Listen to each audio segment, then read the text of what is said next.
Okay, so this is a small guide I want to make for High Concept 2. This is in the fight P8S Phase 2. We're going to look at Rinon's guide because I think it's pretty good, except a little bit about his debuff sheet here is slightly misleading. This is a very, very easy mechanic. If you know how to do High Concept 1, then you're definitely going to know how to do High Concept 2. It's like basically the same stuff. There's just a few things added. But otherwise, let's just get straight into it. So I'm going to go ahead and talk about the three categories of debuffs here. There are the short alpha, beta, gamma debuffs. They're going to do the same exact thing as High Concept 1, just go in your corner, ta-da.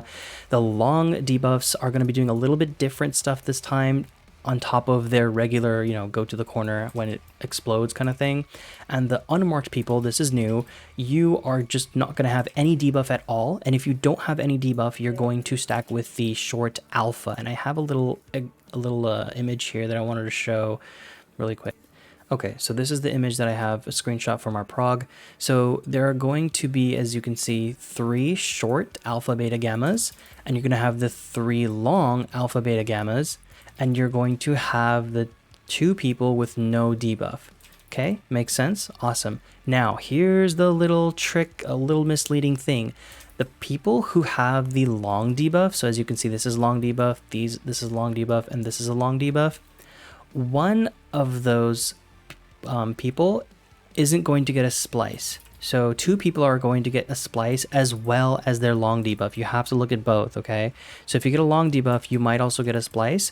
And if you get the red splice, prioritize going to this little area here. There should be a 1 marker if you're using the same markers we use. You can get on that red 1 marker and stack there if you have the splice. And if you are the yellow splice with your long debuff, you're going to go here and stack with the person who doesn't have a splice debuff. Okay, if that didn't make sense to you, I'll explain it again. So there are 3 long debuffs, right? And those 3 long debuffs are going to get a splice as well, okay? But one of them is not going to get it. So the person who gets a red one is going to this area, and the person who gets a yellow one is going to this part on the 2 marker, and the person who didn't get a splice at all is also going to stack with the person who had the yellow, okay? Because it's a 2 stack, and this red person is a single stack, as you can see. So it's really, really simple. Then the binary way of thinking about it, in my opinion, would be if you are long debuff and have a red, go to the 1 marker. And if you are a long debuff without a red, go to the 2 marker. That's literally it. Make sense? Okay, so now we know what all the initial spots are. So let's see what happens after the stacks and the explosions resolve. So we can see in this video right here, it's exactly the same as High Concept 1 right now, where out of the 3 short debuffs, 2 of them are going to mix in the middle, and they're going to take their respective tower, their north and south towers. It's really, really simple. It's exactly the same thing we did in High Concept 1. So as you can see here, this person and this person have the same water debuff. They're going to mix in the middle and then take the north and south tower, and they're also going to dodge the cleave from the center right here. There's going to be a cleave, half map cleave, just like in High Concept 1. So as you can see, they are mixing, and they're going to take their towers north and south. It's really, really simple. It's not complicated at all. Okay, and after they do that, they're going to go to this northwest square right here and anchor in preposition for the next mechanic. Okay, now before I move on, there are some other things that you might have seen.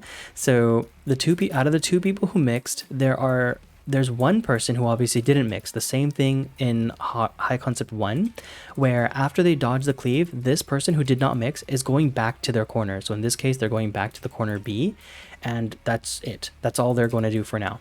And the last thing that's happening is that, which is a little bit new in this mechanic, is that the 2 people who were unmarked, remember there was 3 people at A. There's the short A, there's the 2 unmarked people at A, and those 2 people are going to cheat north, and they're going to mix right here and create Ifrit. And why did I say it like that? They're going to make Ifrit every single time by mixing. And after they make Ifrit, they're going to go to this not quadrant, but square right here. And they're going to meet up with the people who also mixed those towers, who mixed and soaked the towers. So there's going to be 4 people total here, which we'll see in just a sec. So people are mixing here. People are mixing north, those 2 unmarked individuals. They're going to the corner or right here, after dodging the cleave and after soaking the towers. As you can see in this VOD here, it's pretty nice. And so what they're going to do here, and this is the last thing I want to mention before we get to the next parts, what they're going to do is they're going to pre-position and make like a little plus formation here on this square. And this makes it easy, at least for PF, to tell who's going to go where. Okay, so this is how the prio is. The person who soaked for those two north and south towers, the person who soaked the north tower is going to take the north add, or the north position right here. The person who took the south tower is going to pre-position right here, and the two people who were Ifrit are going to pre-position east and west right on this square. And it's awesome when you do this because it tells you which ad you're going to bait for the next mechanic afterwards. And I don't want to talk about ads yet, but I did want to mention the pre-positioning thing. Okay, so let's also just gloss over the long debuff people, because I don't know if you recall, there were... Right, so I don't know if you recall over here, there were also those splice debuffs. Those people also had a long debuff, so they're going to go and take their respective corners. It's super brain dead, super easy. There's not much to it. Okay, so now that that's all done, right, we have those 4 people here in their corner. We have the 3 people that are long debuffs. They're going to explode, and there's that one extra person who went back to their respective marker, who did not mix. Okay, so that's all 8 people so far. And now what's going to happen is after their long debuffs explode, there's going to be 4 people with new elemental debuffs, as you can see here. Oh, I guess in Rinon's video, he's trying to show the person who did not mix, and he just goes back to his marker. It's really, really simple. So I guess this is a good way of explaining it. So there's one person here, there's one person here, there's one person here, those 3 long debuffs, and one of these corners is going to have an extra person who did not mix. So in this case, it's B. So there's going to be 1, 2, 3, 4 people. Okay. All right. So after this happens, now there's going to be 4 sets of towers. So this explodes. Okay, so I just skip a little bit, but there are going to be 4 sets of towers that spawn here. Don't look at that. This is extra. He's looking at stuff that's a little bit further out. So basically, if we look a little bit back here, God, I'm really sorry about this. Okay, so right here, as you can see, after all of that resolves, the long debuffs, you can see that there's one person, or well, there's going to be 2 people with the exact same 2 elements. And there's going to be 2 other people with 2 other sets of elements. You can't really see it in this. Hold on. Okay, there. So you can see that there are 4 people with 3 elements, right? And you can also see that there are 4 towers in the middle. So what do you think you have to do? It's really, really brain dead, honestly. Like, it's not as hard as it looks. It's really, really simple. So all you have to know is this basic concept. Do not commit incest. This is the easiest but crude way that I can explain this. These 2 people who are at the same corner are going to get the same debuffs. Do not mix with them. Do not commit incest. So what you're going to do instead is go to the other person who does not have the same set of debuffs that you have, or the same set of elements rather. And that's it. So what you're going to do after that is once you combine, you're going to go to your respective tower and anchor there. That's pretty much it. Also note that there are always going to be 2 wind towers. So what's going to end up happening is that 2 of those wind people are going to have to take these 2 towers, and the 2 of the purple people are going to have to take these 2 purples. Now you might be wondering, wait, there's like 3 wind people and there's like 3 purple people. How do I know who to go to and who not to go to?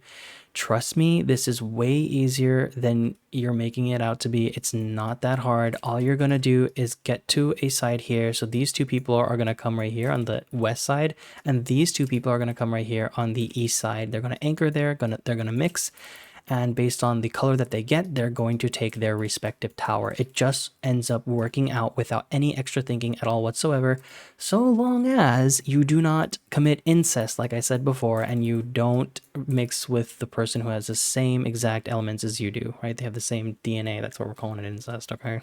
I'm sorry, but it just works like that. Okay, now the 2 people who get wind are going to take those 2 wind towers, and the 2 people who get purple are going to take those 2 purple towers. There's always going to be wind that's not random, but the other 2 portals here, or the 2 towers here, can be random. So, I mean, just use your eyes.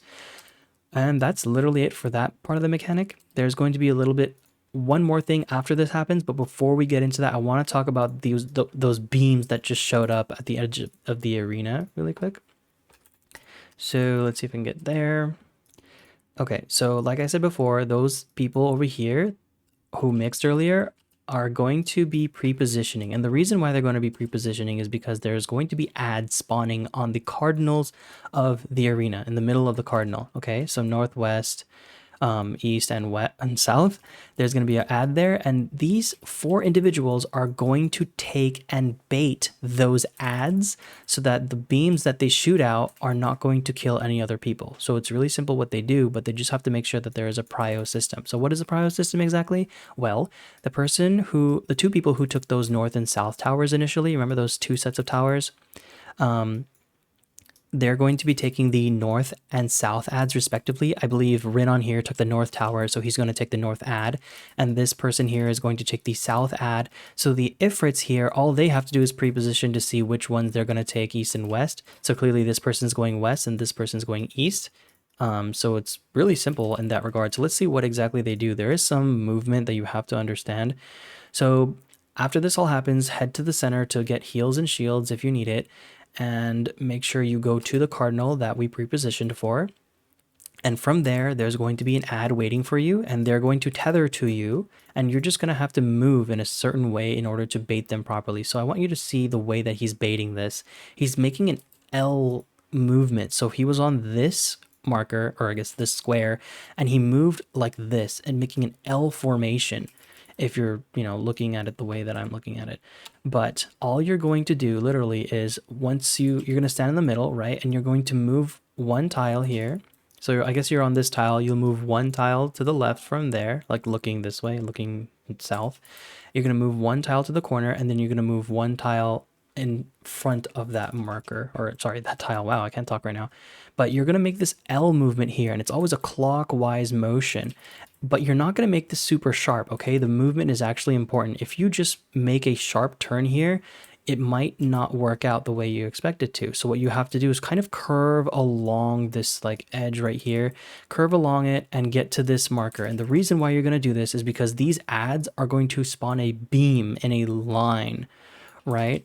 So if there's a beam on every single one of these lines here, these columns and rows, we have to make sure that we are baiting it properly, and we have to make sure that we are not sitting on the corner that's going to get baited. Okay, so let's see what he does. So once again, he goes to this corner right here. He's going to make that L formation, and you can see how he baits the ad. The ad itself is also moving with him. So he pulls the ad over here, it ends up stunning him, and the ads are all going to make a beam that surrounds the edges of the arena. Boom, like that. And as you can see, if he was standing right here, the beam from this ad would have killed him. That is why we have to move to the side and then 1 up north. But the movement is slightly like this. Does that make sense? It's really easy, seriously. And at the same time, those 4 people are taking the towers in the center.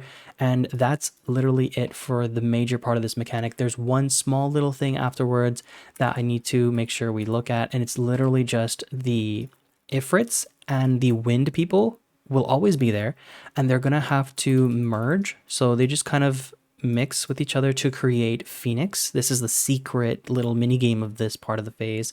And once you create the Phoenix, then all you have to do is mesh those Phoenixes together. Make sure that everyone is fully healed. Shields are not included, as you can see, because if you do not have everyone topped up, they will just die. And that's pretty much it. So this AoE went off, everyone is now Phoenix, you're going to end up dying, you've solved the mechanic, everything is super easy, and that is pretty much it for this whole mechanic. If you guys have any questions, if you have any feedback for me, let me know in the comments, but aside from that, that is pretty much it. Hopefully that makes sense to you, and I'll see you guys later. Thank you.